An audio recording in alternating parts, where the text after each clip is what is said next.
Campaign for Just and Fair Delimitation JFD-na Chngsinlkliba Khongjng Khudingmkta Leimarol Chanura LAMJING loop LEICHAL-na YAODUNA LAKPAGA LOINANA MAKHA TANA CHNGSINLKPA THABK THOURM KHUDINGMK ANGAMBA THAKTA MATENG PANGDUNA LEIKHIGANI HAINA PHONGDORAKLI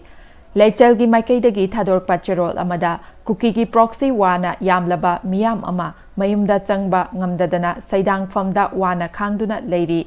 kaya amana Myanmar-dagi lona yadana changlakpa kuki la kaya leiri kuki-gi proxy war hauzik phawba leptana hauziksu chathaduna leiri JFD-na NRC tawdringaida census pangthokpa yaroi haina Chngsinlkliba Khongjng asi Khunai asibu kananaba amadi hanagi lamdam asida nungsinana leiminaramba adu puraknabagidamaktani maram aduna LEICHAL-na matam punamakta JFD-gi Khongjng Khudingmk saugatkigani LOINANA LEICHAL-na haijarubada physically amadi morally mateng pangbirakiba lamlamgi loop organization amadi maira paibi punamakpu thagatchari haiba wafam cherol asida thamlakli